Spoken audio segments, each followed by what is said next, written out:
자, 오늘 이 시간에는 이제 고객이 기꺼이 지불할 수 있는 가격, 제목이 좀 독특하죠.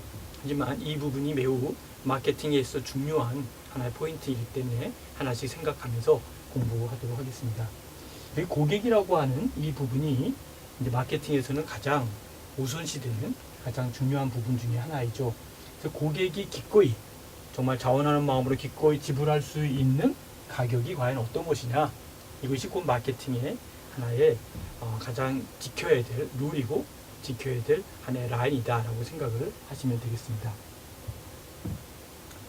어제에 이어서도 그렇고 계속 우리가 이야기하는 부분이 바로 고객 가치가 과연 뭐냐, 고객에 대한 부분을 계속 이야기하고 있는 것이죠.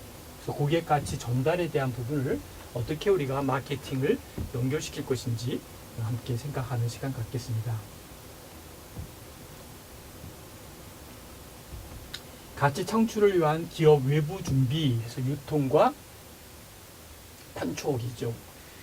자, 아무리 좋은 제품을 만들어 놓고 아무리 좋은 상품이 있다 할지라도 그것이 팔리지가 않고 그것이 연결되지 않고 그것이 나름대로 소비자의 손에, 고객의 손에 가지 않는다면 그 상품은 아무 가치가 없는 것이죠.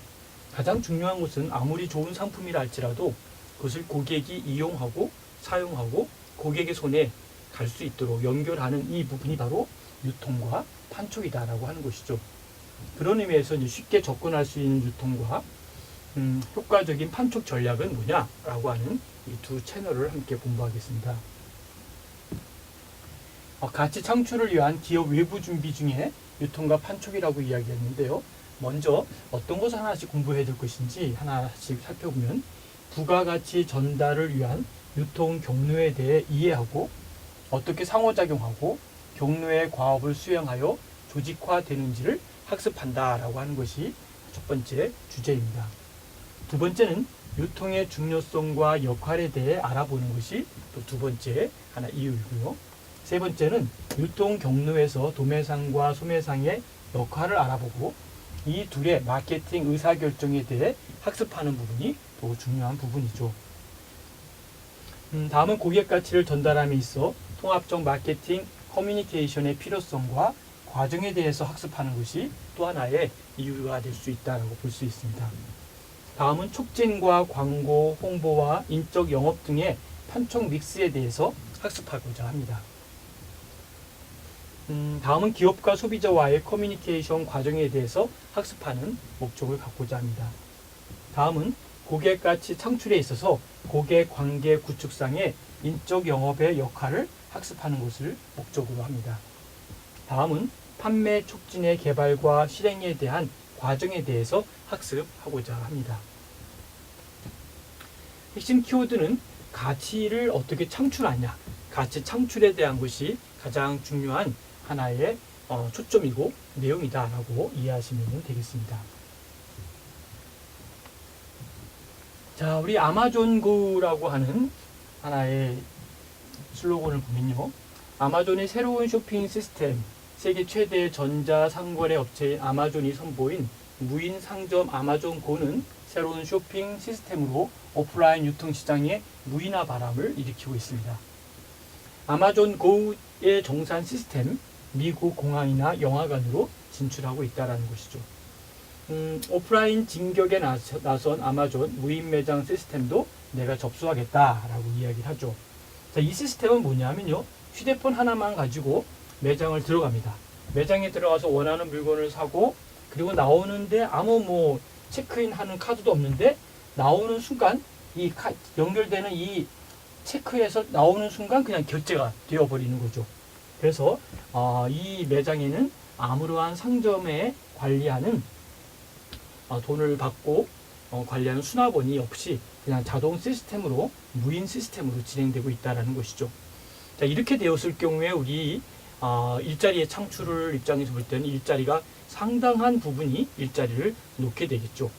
사실 아마존고만이 아니라 많은 그러한 어떤 그 판매뿐만 아니라 체크인하는 그러한 또 교통수단에 연결되어 있는 그런 톨게이트를 비롯해서 많은 주차장 같은 경우도 사람이 하는 곳이 아니라 다 무인 시스템으로 그러한 체크함으로 말미암아 일자리가 상당수 줄어들 수밖에 없는 현실을 우리는 보고 있습니다. 자, 아마존의 새로운 쇼핑 시스템이 이렇게 되어 있다면 사람과 사람이 만나지 않는 소위 비대면인 상황에서도 계속 일은 이루어지고 있는 상황을 우리가 볼 수 있습니다.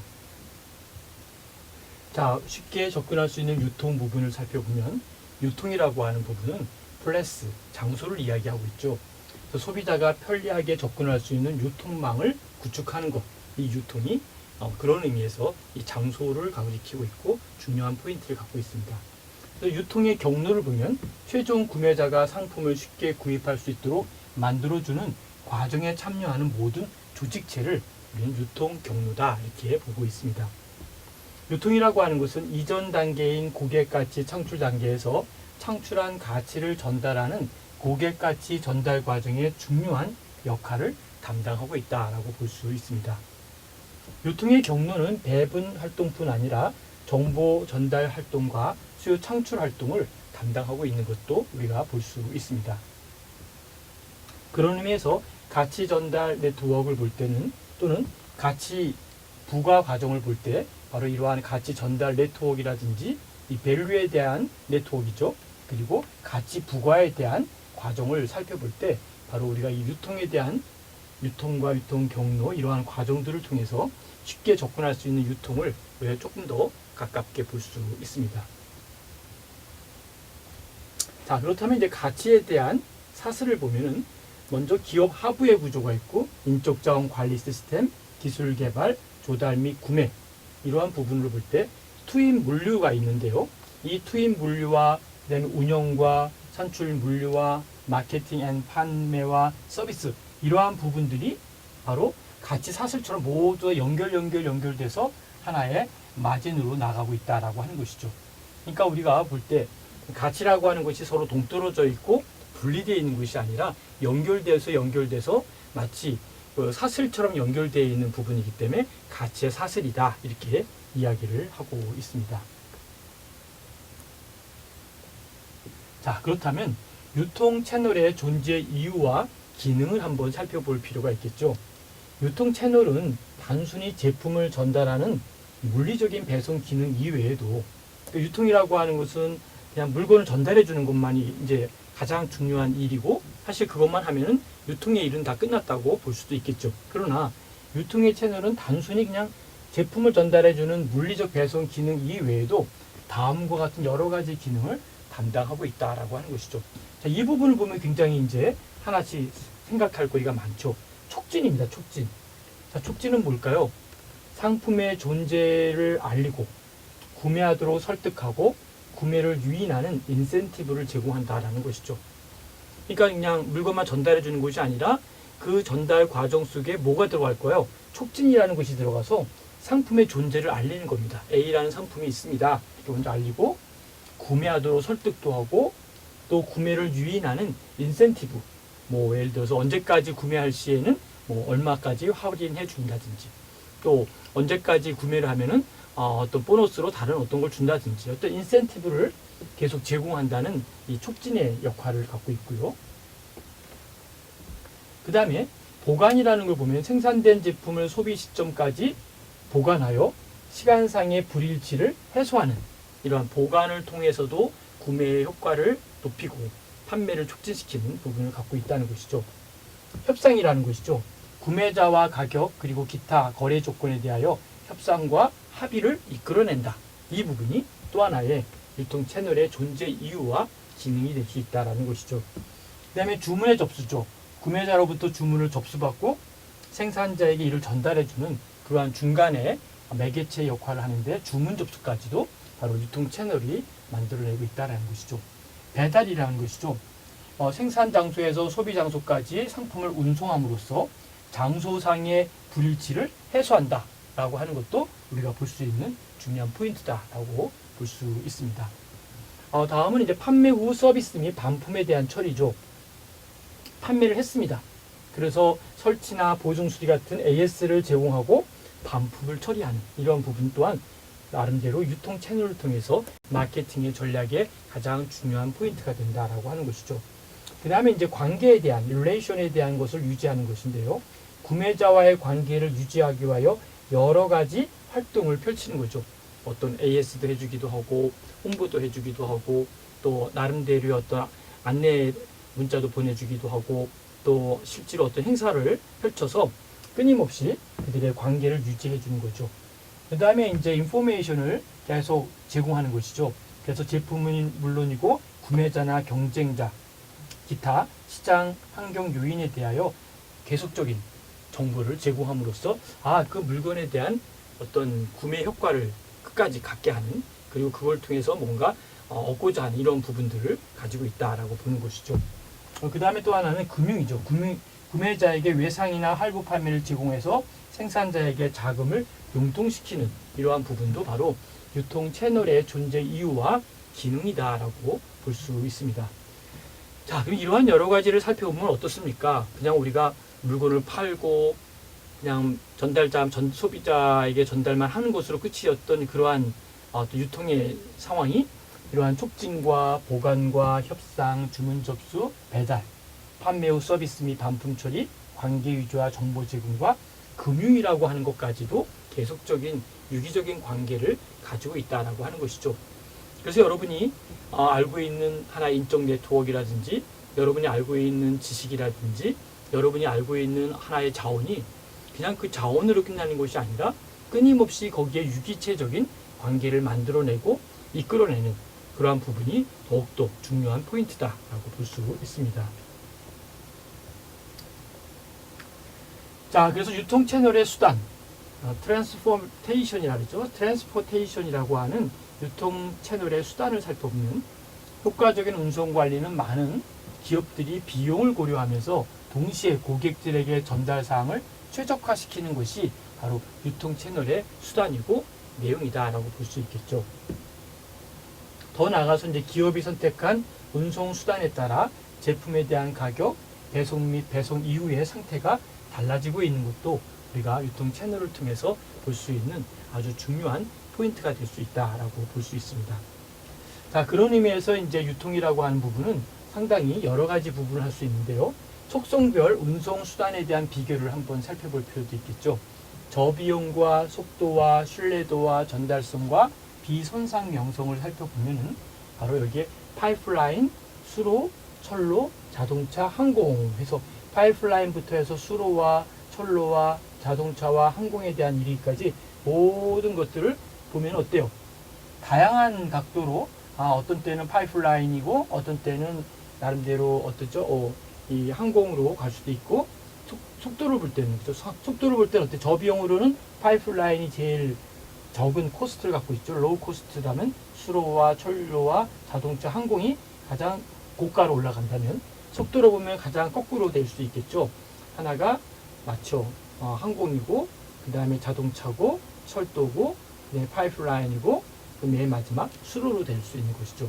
신뢰성도 나름대로 파이프라인이 1위로 들어가 있고요. 전달성 모터가 자동차가 되어 있고 비손상 명성도 파이프라인이 되어 있죠. 그러면 속성별 운송 수단에 대한 비교도 저비용을 할 것인지 신뢰도를 가지고 할 것인지 전달성을 갖고 할 것인지 아니면 비손상 명성을 갖고 할 것인지에 따라서 다양한 운송의 채널을 우리가 볼 수 있고 알 수 있다라고 볼 수 있습니다. 자, 그런 의미에서 이제 유통이라고 하는 유형과 관리를 볼 때 제조업자 혹은 생산자는 자사가 가장 적합한 유통 경로를 설계하고 구축하는 것은 단순히 바로 효율성을 의미하는 것이 아니라 지속 생존 가능한 경쟁 우위 확보라는 측면에서도 매우 중요하다라고 볼 수 있습니다. 그래서 유통 채널의 유형을 볼 때는 크게 도매상과 소매상으로 구분되고 있다라는 것이죠. 그래서 소매상의 유형에는 전문점, 백화점, 슈퍼마켓으로 이루어지고 있는 것도 바로 유통의 유형과 관리에서 소매상의 유형을 살펴볼 수 있었습니다. 자, 그렇다면 유통의 유형의 또 다른 유형을 한번 살펴볼까요? 그렇죠. 유통의 유형과 관리, 소매 점포는 제공되는 서비스의 수준, 상품 구색과 폭과 깊이, 상대적 제품의 가격, 조직 방법 등과 같은 특징으로 분류되고 있다는 것이죠. 조금 더 세부적으로 본다면 서비스 수준에 따른 분류, 다시 말하면 셀프 서비스 소매상을 얘기하겠죠. 그다음에 한정 서비스 소매상도 있고 완전 서비스 소매상으로도 서비스 수준의 레벨에 따라서 그렇게 나누어서 볼 수 있다라고 하는 것이죠. 그러면 상대적 가격에 따른 분류를 본다면 할인점이나 또 오프 프라이스 소매점이나 또 제조업체 상설 할인 매장을 살펴보면 상대적 가격에 따른 분류로 할 수 있는 상황도 볼 수 있습니다. 다음은 소매 조직체에 따른 분류를 또 살펴볼 수 있는데요. 이러한 과정을 통해서 우리가 유통의 유형과 관리라고 하는 측면을 조금 더 세부적으로 알아볼 수 있습니다. 자, 그러면 소매업 트렌드를 살펴보면 소매상이 성공하기 위해서는 경쟁적인 전략을 기획하고 실행하기 위해 다음과 같은 몇 가지의 소매업 발전 방향을 반드시 고려해야 된다는 것이죠. 첫 번째입니다. 새로운 소매업체의 출현과 그 다음에 소매의 수명 주기의 단축을 우리는 기억해야 됩니다. 소매업체들이 새롭게 뭔가 출현하는 부분들을 보면서 우리는 이 부분들을 앞으로 어떻게 해야 될 것인지 예의주시하고 관찰해 볼 필요가 있습니다. 그리고 나름대로 무점포 소매업의 성장도 살펴볼 수 있겠고요. 그 다음에 소매 컨버전스도 볼 수 있겠고, 네 번째 초대형 소매상의 출현도 볼 수 있습니다. 다섯 번째는 소매 기술의 중요성의 증가도 볼 수 있겠고, 여섯 번째 소매상의 글로벌화도 우리가 참고로 이해할 수가 있습니다. 그 다음에 소매상의 다양한 분화도 우리가 살펴볼 수 있다는 것도 다시 생각할 수 있겠죠. 그 다음에 여덟 번째 모임의 장소와 연결체로서의 소매점 역할의 변화도 살펴볼 수가 있습니다. 그럼 소매업의 트렌드에 대한 부분들을 이 외에도 상당히 많이 있겠지만 핵심적인 부분만 우리가 좀 추려서 정리를 해보았습니다. 그럼 이제 도매상을 한번 볼까요? 도매상의 유형을 한번 살펴보도록 하겠습니다. 소매와는 다른 그러한 또 다른 면을 볼 수 있는데, 도매상의 유형을 살펴보면 먼저 도매상이라고 하는 건 뭐냐라고 하면 재판매 또는 영리를 목적으로 구매하는 고객에게 제품과 서비스를 판매하고 이와 관련된 활동을 수행하는 상인, 이 부분을 도매상이다라고 보는 것이죠. 다시 한번 정리할까요? 재판매하거나 영리를 목적으로 구매하는 고객에게 제품과 서비스를 판매하고 이와 관련된 활동을 수행하는 상인을 도매상이다라고 보는 것이죠. 생산자는 누구일까요? 생산자는 소매상이나 소비자에게 직접 판매하지 않고 도매상을 이용하여 주요 이유는 도매상은 다음과 같은 경로 기능 중에 하나 이상을 수행함으로써 가치를 부과하기 때문이다라는 것이죠. 그러니까 생산자는 소매상을 만나서 물건을 판매하는 게 아니라 바로 여기 말한 대로 이런 도매상에게 물건을 주고 그를 통해서, 그 경로를 통해서 나름대로 어떤 가치를 부과하는 부분이 바로 이러한 도매상의 유형 중에 핵심이죠. 첫 번째 이유는 판매와 촉진입니다. Selling and Promotion이라고 해가지고 프로모팅이죠. 프로모션, 프로모팅. 자, 판매하는 것과 촉진, 이 기능으로 도매상의 판매력은 제조업자들이 저렴한 비용으로 많은 소규모 고객에게 도달이 가능하도록 해주는 것이 바로 이러한 판매와 촉진이죠. 그러니까 아무리 좋은 물건을 만들었다 할지라도 판매와 촉진이라고 하는 그 채널을 통과하지 않으면 바로 이러한 일들을 해낼 수 없는 그런 어려움이 있을 수 있다는 것이죠. 그리고 구매와 구색에 대한 맞춤이다라고 하는 것인데, 구매와 구색 맞춤을 수행하고 있다라고 하는 것도 우리가 참고로 알 수 있습니다. 다음에는 판매량 분할 및 조정을 한다라고 하는 것도 우리가 알 수 있겠고요. 그 다음에 나름대로 보관에 대한 기능을 수행하고 있다라는 것도 참고하시고요. 다섯 번째는 운송의 기능이 있다. 그래서 나름대로 이걸 운송할 수 있는 그런 기능도 보유하고 있는 것으로 알 수 있겠고요. 나름대로 이제 소매업을 위한 금융 기능이 제공되고 있다라고 하는 것도 참고로 볼 수 있습니다. 그 다음에 일곱 번째는 위험에 대한 부담을 대신하고 있다라고 하는 것도 참고할 수 있겠고요.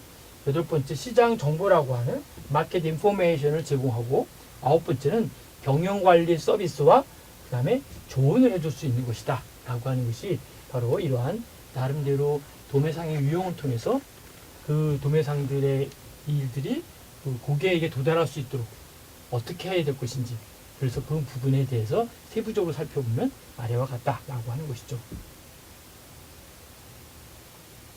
자, 그렇다면은 도매상의 유형을 몇 가지로 나누면요. 첫 번째는 상인 도매상이 있고요. 두 번째는 중개인 또는 대리인이 있겠고, 세 번째는 제조업자, 영업점으로 나눌 수 있습니다. 자, 그렇다면 이러한 부분들의 도매상의 유형들을 우리가 좀 더 살펴볼 수 있겠고요. 경로에 대한 관리를 한번 해볼 필요가 있겠죠. 그래서 기업이 경로 대안을 검토한 후 가장 최적의 경로 설계를 결정하고 실행하고 관리해야 한다라고 하는 것이죠. 그 결과 높은 성과를 창출해야 한다는 것도 알게 되었습니다. 경로 관리는 개별 경로 구성원을 선정하고 관리하고 동기부여하며 시간에 따라 성과를 평가하는 것이다 라고 볼 수 있습니다. 유통 경로를 볼까요? 유통 경로에서 지도적인 위치를 참 점유하고 있는 채널의 캡틴은 바로 경로 구성원들이 각자의 이익이 극대화하려는 노력 행동을 취하는 것을 지향해야 하며 바로 경로 전체의 이익을 극대화하려는 방향으로 움직이도록 바로 관리해야 된다라고 보는 것이죠. 그래서 경로 구성원의 구성을 보면은 어떤 사람들일까요? 경로 구성원 관리와 동기부여를 살펴보면 상호 간의 독립적인 사업체인 경로 구성원들은 자신이 원하는 대로 하기 위하여 자신의 의지에 따르도록 행동을 하게끔 하는데 이것을 우리 파워, 힘이다라고 보는 것이죠. 경로 관리에는 갈등 및 갈등 처리에 대한 부분이 있겠고요. 또 한 가지는 경로 구성원을 평가하는 그러한 기능도 가지고 있습니다. 자, 그래서 파워의 한번 종류를 한번 살펴볼 필요가 있겠죠. 어떤 파워가 있을까요? 강압적 파워가 있고, 보상적 파워가 있고, 합법적 파워가 있고, 전부적 파워가 있다라고 보는 것이죠. 그래서 중간상이 제조업자의 요구대로, 중간상의 제조업자라는 것은 생산자를 얘기하는 거죠. 중간상이 제조업자, 생산자의 요구대로 행하지 않을 경우 처벌할 수 있는 능력을 갖고 있기 때문에 발생하는 파워는 바로 강압적 파워다라고 하는 것이죠. 예를 든다면 중간상에 대한 지원, 철회 또는 거래 관계 단절의 위협으로 바로 상품 공급이 지연되고 보증금이 인상이 되고 대금 결제일이 단축된다라고 하는 것이 바로 그 예를 볼 수 있습니다. 보상적 파워를 보면 제조업자, 다시 말하면 생산자가 중간사에게 보상을 줄 수 있는 능력을 갖고 있기 때문에 발생하는 파워를 우리는 보상적 파워다라고 보는 것이죠. 다음은 합법적 파워인데요. 제조업자가 중간상에 대해 어떤 행동을 요구할 수 있는 합법성 또는 정당성을 보유하고 있기 때문에 발생되는 파워다라고 보는 것이죠. 그래서 이 부분은 바로 합법적 파워다라고 볼 수 있겠고요. 그 다음에 이제 전문적, 프로페셔널한 파워인데요. 제조업자가 중간상이 갖고 있지 않은 특별한 지식이나 노하우를 보유하고 있기 때문에 바로 발생하는 파워가 있다라고 하는 것이죠. 자, 그런 측면에서 중거적 파워를 본다면 중간상이 제조업자에게 대해 일체감을 갖고 있거나 갖게 되기를 바라기 때문에 발생하는 파워를 우리는 중거적 파워다 이렇게 볼 수 있겠습니다. 그래서 유명 브랜드를 운영한다는 긍지와 보람을 갖고 있을 수 있도록 하고, 그 다음에 여기에서 전문적 파워에서는 어떤 예가 있을까요? 경영기법 등에 대한 컨설팅 및 관리, 영업사업 등 종업원에 대한 관리, 신제품 등의 개발 능력, 전시 진열 등에 대한 바로 그 전문적인 능력 제공, 효과적인 나름대로 제조 관리 기법이 있다라고 보는 것이죠. 자, 이 모두가 파워에 대한 종류를 설명하면서 상당히 많은 내용들이 진행되는 것을 볼 수 있습니다. 자, 우리 효과적인 판촉 전략을 살펴보도록 하겠습니다. 우수한 커뮤니케이션은 고객과의 관계를 매우 탄탄하게 해주기 때문에 수익성이 있는 고객과의 관계를 구축하기 위한 노력이 매우 중요하다라고 볼 수 있습니다. 그리고 마케팅 커뮤니케이션 믹스, 이 마케팅 커뮤니케이션 믹스 혹은 주민에 대한 촉진에 대한 믹스죠. 다시 설명드리면 마케팅 커뮤니케이션 믹스와 여기 촉진에 대한 믹스로 분리하는 판촉 전략이 필요하다라고 하는 것도 기억하셔야 되겠고요. 그런데 이 마케팅 커뮤니케이션 믹스 플러스 또는 촉진의 믹스로 분리한 이 판매 전략은 고객에 대한 가치를 설득적으로 전달하고 고객 관계를 구축하기 위하여 사용되는 광고나 판매 촉진이나 공중에 대한 관계나 또는 인적 판매 그리고 직접 마케팅 도구의 구체적인 조합을 의미하고 있다라고 하는 것도 꼭 기억하시기 바랍니다. 자, 효과적인 판촉 전략에 특별히 우리가 생각할 것 중에 하나는 광고가 있고요. 판매 촉진이 있고 홍보가 있고 인적 판매가 있고 직접 마케팅이 있습니다. 그 내용을 간단히 한번 살펴보면 광고라고 하는 건 공개된 후원사가 비용을 지불하고 이루어지는 아이디어, 제품 또는 서비스에 대한 비대면적인 나름대로 프레젠테이션이 바로 이런 광고라고 볼 수 있겠죠. 판매에 대한 촉진은 뭘까요? 제품이나 서비스의 구매 혹은 판매를 위한 단기적인 인센티브를 제공하는 형태다라고 볼 수 있습니다. 홍보는 뭘까요? 긍정적인 퍼블리시티죠. 긍정적인 퍼블리시티를 확보하고 호의적인 기업 이미지를 구축하고 부정적인 루머 혹은 사건에 대처하거나 교정함으로써 기업의 다양한 공중들과 우호적인 관계를 구축하는 것이다 라고 보는 것이고요. 인적 판매 같은 경우는 뭘까요? 소비자를 대상으로 제품이나 서비스를 판매하고 고객 관계를 구축하기 위한 목적으로 수행되는 영업사원의 대면적인 프레젠테이션 수단이다 라고 볼 수 있습니다. 직접 마케팅은 뭘까요? 소비자의 즉각적인 반응을 확보하고 지속적인 고객 관계를 키워나가기 위해서 이루어지는 주의 깊게 선별된 소위 개별 소비자와의 직접적인 연결, 특정 고객과 직접 의사소통을 위하여 직접 우편이나 전화나 직접 반응, TV, 이메일, 인터넷, 기타 모든 도구를 사용하는 것이 바로 이 직접적인 다이렉트 마케팅이다 라고 볼 수 있는 것입니다. 그러면 효과적인 판매를 위해서 판촉하는 전략이 광고나 판매 촉진이나 홍보, 인적 판매, 직접 마케팅이 있다라는 큰 라벨을 한번 여러분이 기억하시면 좋겠습니다. 하나의 광고를 볼까요? 우리 일룸 광고도 일상처럼 브이로그 인기라고 보고 있죠. 브이로그 인기라고 하는 이 부분을 볼 때 비디오와 블로그의 합성어로 일상을 영상으로 촬영한 콘텐츠를 의미하고 있다라고 하는 것도 우리가 참고로 볼 수 있겠죠. 그런 의미에서 일룸은 하반기 신규 브랜드 캠페인 나의 일룸 생활을 공개하고 실제 배우 공유의 집과 동일한 세트장에서 촬영하는 부분을 볼 수 있습니다. 공유는 소비자들이 궁금해하는 질문에 답하며 자신의 일룸 생활을 보여주어 브랜드 광고보다는 공유의 브이로그를 본 것 같다는 반응으로 이끌어내죠. 그래서 이 사진을 보면 나의 일룸 생활 들려주세요. 일룸을 만나고 달라진 당신의 생활 해가지고 일룸에 대한 일상 생활들이 그대로 펼쳐지는 것 같죠? 그러나 이 속에 자연스럽게 일룸의 광고가 바로 브이로그 인기라고 하는 의미처럼 일상처럼 나타나는 그런 모습을 보게 됩니다. 자, 효과적인 판촉 전략의 큰 타이틀 하나를 볼까요? 통합적 마케팅 커뮤니케이션이다 라고 이야기를 하고 있죠. 통합적 마케팅 커뮤니케이션 IMC 이 통합적이라고 하는 인테그레이티드라고 하는 것이 통합이라는 뜻이죠. 고객에게 기업의 이미지를 하나의 기업의 메시지를 전달하기 위한 도구로 광고나 판매 촉진, 공중관계, 인적 판매 그리고 아까 직접 마케팅에 대한 이 얘기를 제시했었죠. 그래서 이러한 방법이 있다라고 하는 것이고 통합적 마케팅 커뮤니케이션의 전략을 보면 다양한 커뮤니케이션 수단들의 전략적 역할을 비교 평가하고 활용함으로써 바로 마케팅 커뮤니케이션 교육의 종합적인 부가가치를 제고시키는 것을 의미한다라고 볼 수 있습니다. 다음은 통합적 마케팅 커뮤니케이션의 개념적 특징이 뭘까라고 볼 때 고객을 중심으로 고객을 둘러싼 모든 접점을 활용하는 데 있다라고 하는 것도 참고로 볼 수 있습니다.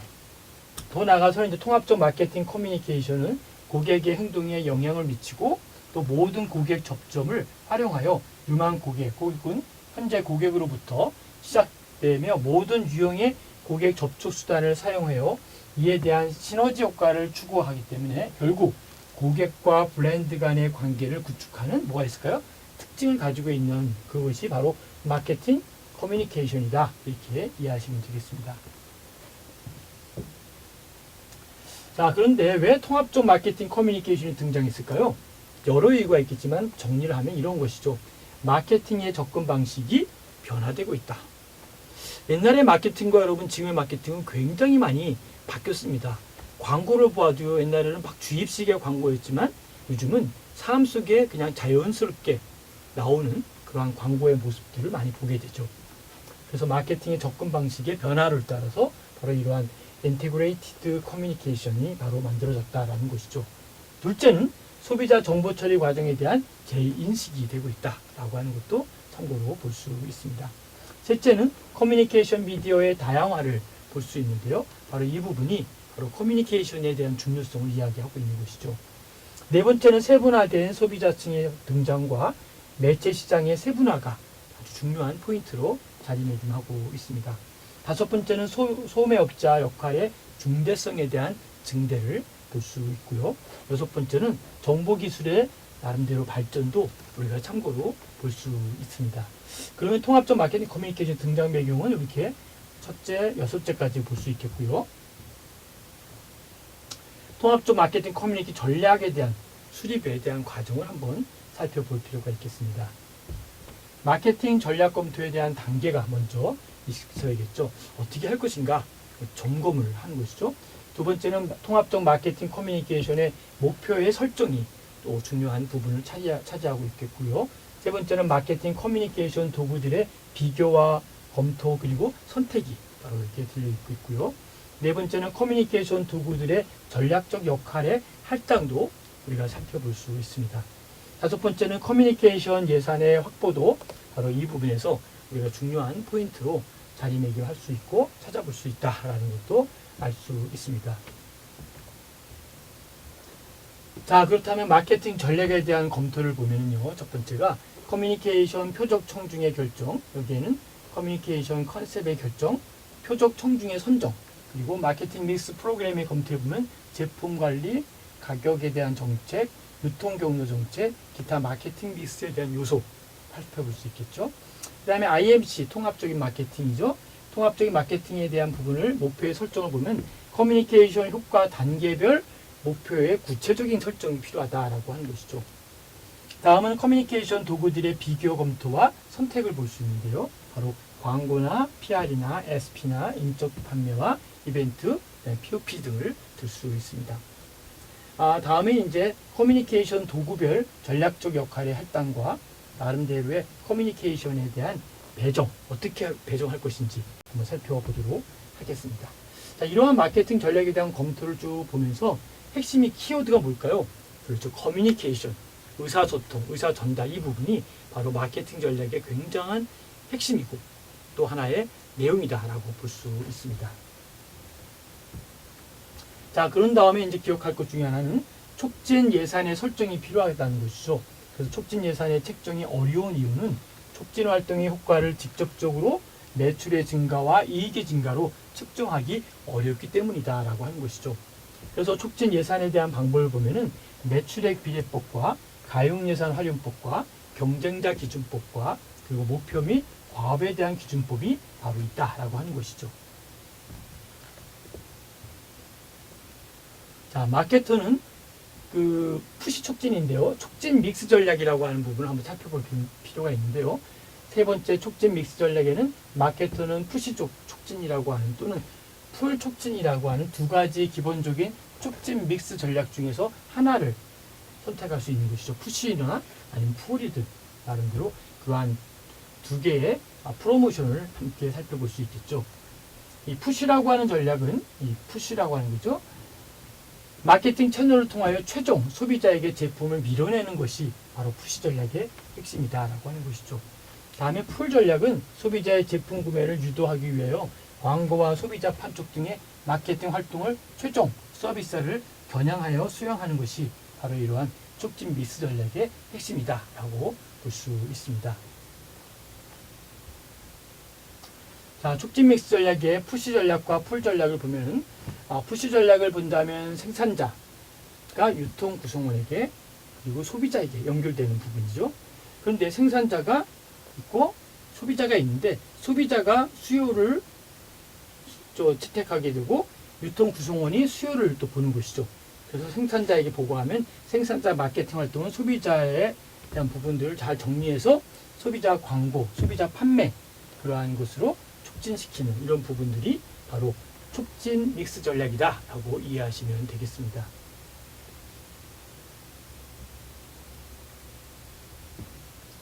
자, 그 다음에 이제 촉진 믹스 전략의 광고를 보면 광고의 목표, 특정한 표적 청중에게 구체적인 기간 동안 성취해야 할 구체적인 커뮤니케이션 과업으로 정의하는 게 필요하다라는 것이고요. 두 번째는 정보 전달형 광고를 볼 수 있겠고요. 설득형 광고, 그 다음에 상기형 광고, 그 다음에 상기형 광고에는 광고 전략 개발과 광고 매체에 대한 나름대로의 선정이 필요하다는 거죠. 그래서 광고 매체 선정 주요 과정 4단계는 도달의 범위, 도달 횟수, 임팩트의 결정이 필요하겠고요. 또 한 가지는 주요 매체에 대한 유형을 선정하는 것이고, 또 한 가지는 구체적인 매체 수단을 선정하고 매체 타이밍을 결정하는 것이다. 이렇게 볼 수 있겠죠. 촉진 믹스에 대한 부분이 굉장히 많이 있고, 또 우리가 이 부분에 대해서 우리가 상당한 나름대로의 전문적인 견해를 갖고 있어야 되겠다라고 하는 것도 다시 한번 살펴보시기 바랍니다. 자, 주요 매체 유형의 특징을 보면은 뭐 장점과 단점은 우리가 살펴보시겠고요. TV나 신문, 직접 우편, 잡지, 라디오, 5개 인터넷, 이런 맥락 속에서 여러분이 가장 많이 활용되고 있는 것이 어떤 것인지 한번 생각해 보시고, 또 그 가운데 어떤 것이 가장 효과적일 것인지 한번 살펴보시면 좋겠습니다. 한 예를 든다면 라디오를 보면 지역적 우수한 수용성 높은 지리적 선별력, 낮은 비용이라고 하는 장점이 있는 반면에 올라가면 청각으로 제한되고 짧은 노출 기간, 낮은 주의, 그런 유발력이 낮은 주의 유발력이 또 한 가지의 단점으로 나타날 수도 있다라고 하는 것도 장점과 단점에 대해서 기억하시면 좋겠습니다. 그 다음에 이제 홍보죠. 홍보를 우리가 약자로 PR이라고 쓰는데요. PR은 Public Relations라고 이렇게 이야기하시면 되겠죠. 그래서 홍보라고 하는 것은 긍정적인 제품에 대한 홍보 기사를 개발하고 기업의 좋은 이미지를 구축하고 비호의적인 소문과 이야기 또는 이벤트를 함으로써 다양한 공중과의 관계를 구축하는 것이다. 이렇게 이해하실 수 있겠습니다. 다음에 이제 언론에 관계된 걸 보면요. 언론에 관계된 걸 보면은 나름대로 프레스 에이전스라고 하는 언론 대행기관들을 살펴보면요. 사람이나 제품이나 혹은 나름대로의 어떤 그 상황들을 알기 위해서 진행되기 때문에 언론과의 관계 또는 프레스 에이전스, 언론 대행기관이죠. 그런 기관들과 어떻게 홍보할 것인지를 살펴보도록 하겠고요. 더 나아가서 사람에 대한 부분, 제품에 대한 부분 혹은 서비스에 대한 주의를 끌어들이기 위해서 바로 뉴스 미디어의 기사성에 있는 정보를 개발하여 제공하는 것을 볼 수 있습니다. 그래서 제품 퍼블리시티가 있고 특정 제품에 관련된 기사를 발표하는 것이 중요한 포인트를 잡고 있습니다. 그런 의미에서 이제 홍보의 역할과 조절과 주요 공중관계에 대한 부분도 살펴볼 필요가 있는 것으로 우리가 알 수 있습니다. 광고와 홍보의 차이는 뭘까요? 광고는 이런 게 통제가 높고 홍보는 적고 신뢰가 낮고 신뢰가 높고 그렇죠? 이렇게 다양한 분야별로 내용들이 있는데 바로 광고와 홍보의 차이점을 하나씩 살펴보시면 좋겠습니다. 자, 효과적인 판매 촉진 전략에서 볼 때 화장품에 대한 방탄소년단 3만 명이 있는데 그 연 1조 7천억여 원치 팔았다는 것이죠. 그래서 화장품 판매 방판이라고 얘기하죠. 화장품 방문 판매 방판 사원과 이른바 아모레 아줌마, 현재 공식 명칭은 카운셀러로 이야기되고 있죠. 그래서 이 카운셀러는 지금도 전국에서 3만여 명이 활동 중에 있고 이런 방판으로 인해서 화장품을 사는 소비자도 무려 250여만 명이죠. 250여만 명이 있고 매출은 1조 7천억 원이 진행되고 있다는 것도 참고로 기억하시면 좋겠습니다. 방탄소년단은 지금 변신 중 해가지고 나름대로 하나의 기사가 써 있었죠. 그래서 한번 참고해 보시면 좋겠습니다. 그래서 국내 화장품 업체 방문 판매 매출이 있고 나름대로 아모레 퍼시픽 전체 방문가의 판매 공격에 대해서 그래프를 살펴보면 되겠고요. 이러한 부분들이 하나하나가 바로 방탄소년단이 변신되고 있다라고 있는 것을 나름대로 변하고 있는 나름대로 변신 중이다라고 하는 이번을 얘기하는 거죠. 그래서 우리가 방탄소년단에 대한 예를 한번 살펴보았고요. 그 다음에 이제 촉진 믹스 전략을 살펴볼 필요가 있겠죠. 촉진 믹스 전략이 뭐냐라고 하면 인적 판매와 영업 관리에 대한 내용인데요. 인적 판매, 즉 영업의 특징, 회사의 궁극적인 목적인 수익에 대한 창출을 실제로 구현하는 역할, 수행 및 고객과 직접적인 나름대로 접점을 형성하겠다라고 하는 그 부분도 상당히 중요한 부분이다라고 볼 수 있습니다. 반면에 이제 전략적인 영업의 기능을 관리하는 것이 영업 관리 부분이라고 한다면 나름대로 매출이나 수익과 같은 기업의 목표 나름대로 달성을 하기 위한 고객과의 대면 접촉 활동을 기획하고 나름대로 통제하고 지원하는 일련의 활동이다 라고 하는 것이 바로 촉진 믹스의 전략으로 나타나고 있습니다. 자, 그 다음에 인적 판매와 영업 관리 부분을 보면은 영업의 상황도 계속 변화되고 있는 것을 볼 수 있죠. 그래서 영업 관리 트렌드의 변화를 보면은 거래 중심의 전통적 영업 관리와 관계 중심의 영업 관리가 있습니다. 그래서 이거 두 개를 좀 잘 비교해 보면서 하나씩 살펴보면 좋겠다라고 생각을 합니다.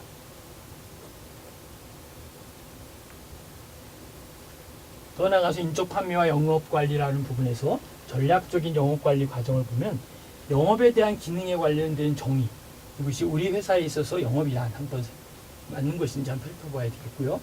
그 다음에 이제 영업 조직의 설계를 보면 가장 효과적으로 고객과 커뮤니케이션을 할 수 있는 그러한 그 영업 조직이죠. 그러한 가장 효과적으로 고객과 커뮤니케이션 할 수 있는 영업 조직을 설계하는 것이 필요하다라고 볼 수 있습니다. 그 다음에 영업력에 대한 개발을 보면 스마트 워킹 영업사원 이런 부분도 아주 나름대로 영업에 대한 그 파워풀한 부분이 있고요. 더 나아가서는 영업력에 대한 이 파워풀한 부분에 대한 실행에 대해서도 마찬가지로 우리가 촉진에 대한 전략을 살펴볼 수 있는데 칭찬은 고래도 춤추게 한다 라고 하는 것처럼 끊임없이 칭찬하고 격려해주고 하는 이러한 부분이 바로 촉진 믹스 전략에 상당한 영향력을 주고 있다라고 하는 것도 참고로 보시면 좋겠습니다. 그런 의미에서 영업력의 개발에는 스마트 워킹 영업사원이 있겠고요. 영업력의 실행에서는 칭찬은 고래도 춤추게 한다 라고 하는 이 채널도 매우 중요한 부분이다라고 볼 수 있습니다. 그리고 영업의 효과성과 성과 평가, 이것은 바로 결과도 중요하지만 과정도 중요하다라고 하는 것을 이야기하고 있습니다. 자, 그런 의미에서 전략적 영업관리 과정을 살펴보면 영업기능의 정의과 영업 전략적에 대한 역할에 대한 그 정의, 영업조직에 대한 설계, 영업력의 개발, 그다음에 영업력의 실행, 영업 효과성 및 성과 척도 이러한 것들을 하나씩 살펴보면서 전략적 영업은 이런 거였구나 라고 하는 것을 살펴볼 수 있겠습니다. 더 나아가서 인적 판매와 영업 관리를 보면 판매 행위, 바로 이 잠재 고객을 발굴하자라는 것과 전화 판매를 계획하고 있는 것을 볼 수 있습니다. 더 나아가서는 판매 메시지의 전달, 그 다음에 윈윈 솔루션을 위한 협상이 필요하겠고요. 그 다음에 나름대로 판매에 대한 종결과 후속 관리가 무엇보다도 중요한 시점에 와 있다라고 볼 수 있습니다. 자, 그런 의미에서 판매 촉진을 보면 어떻게 판매를 프로모션할 것이냐라고 하는 판매 촉진을 보면 제품과 서비스의 구매 또는 판매에 대한 판매를 장려하기 위하여 제공되는 단기 판매에 대한 이러한 촉진적인 인센티브를 구성하는 것이 필요하다라고 볼 수 있겠습니다. 거기 인센티브를 위해서는 소비자에 대한 판촉, 중간상에 대한 판촉, 더 나아가서는 판매 촉진 프로그램에 대한 개발이 무엇보다도 중요하다라고 볼 수 있습니다. 자, 지금까지 여러분 경청해 주셔서 감사드리고요. 질문이나 토론은 카톡으로 남겨주시면 좋겠습니다. 감사합니다.